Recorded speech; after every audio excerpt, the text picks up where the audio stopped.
Frank Mumolo describes your business as a six-cylinder, high-performance engine. And the way it works is like this. So what most people start off being is good at something they do, operations, and they go into business because they're good at something generally. And it might be because they wanted to work for themselves, or they were made redundant, or they just want to be their own boss. But basically, they start off doing something they're good at. Now, if you've ever read The E-Myth by Michael Gerber, you'll know that actually that's not the way to run a business, that actually the business needs to be separate to you, and it shouldn't be you doing what you're good at. It should be you're good at running a business rather than you're good at what the business does. And the six elements to the six-cylinder engine are operations, where you can get better, more efficient, become better at what you do, obviously. You've then got goals and strategy. So your goals, your personal goals, your vision and goals determine what your strategy will be for your business. So if you want your business to grow and become more valuable and provide higher income, etc., then that needs to be your business strategy. So that's the second element. Then you're only going to get there if you can actually map out what the structure of your business is going to look like and what all the roles involve, and then what the people who are employed in those roles will actually have to do, their job descriptions or role descriptions. So that's where systemization comes in. So it's organization chart, and it's then defining clearly what everyone on the organization chart does. And the great beauty of that then is that you can employ people to slot into those roles. And you don't have to employ, the best specialists out there, because you can train people to undertake those roles, and the roles are systemized, they're mapped out, they're written out, so everyone knows exactly what they're doing. So that's the third element.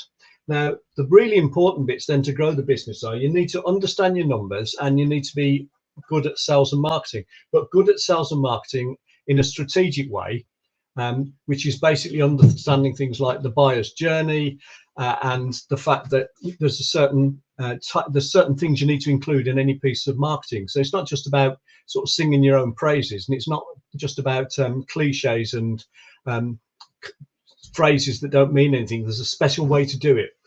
But if you get these two things right, it's astonishing how much difference you can make to a business. So as an example, if we look at how many leads we generate and how many we convert, now obviously we've also got existing customers and attrition rates, so I could include them, but I might run out of room. But looking at leads and conversions, if we had 100 leads and converted 50%, we'd have 50 customers or clients. If they all bought twice on average and spent £1,000 in fees or charges or price or whatever it is you charge, pounds or euros or dollars, but 1,000, then our revenue would be 100,000.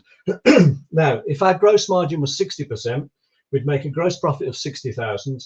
We'd have overheads, say, of 30,000. That'd be things like rent, rates, wages and salaries, for example. And we'd end up with a net profit of 30,000.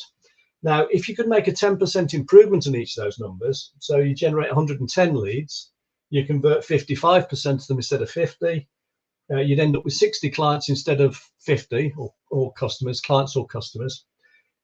You get them to buy slightly more often on average, and there's loads of ways to do that, loads of strategies and ideas that would work to get people to buy slightly more often. You get them to spend slightly more, so you can have differential pricing. You can have basically strategies for getting people to buy larger amounts, upsells, cross sells, etc. So you get them to spend slightly more each time. Your revenue would go from 100 to 146,000 just by making those few 10% improvements. And then your gross margin would automatically increase because your average price is higher, and we're not even looking at your costs. So even without looking at the cost, the gross margin would go from 60% to 63%. But obviously, if we could shave a bit off the cost as well, we could increase that gross margin further. But I haven't done that. So just on what we've done so far on the sales and marketing bit, gross profit goes to 63%, which is 93,000. We haven't changed our overheads, so we're not looking at them, but we've basically doubled our bottom line profit. So the lesson there is that understanding your numbers and knowing how to do sales and marketing properly in a strategic way, there's lots and lots of strategies you can employ which could actually effectively double your bottom line without making massive improvements in these key numbers. And then as your business grows, you need to employ or outsource people into jobs and roles within that organization structure here that we've already mapped out. So here now we're talking about how do you develop people to fill these roles? How do you build a team in terms of personality types, DISC, etc.?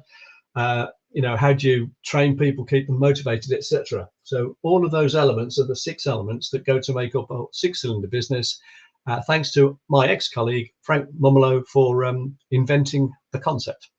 I hope you found that useful. If you want to know any more or discuss it further, feel free to comment on the post or message me or whatever. Thanks very much for watching.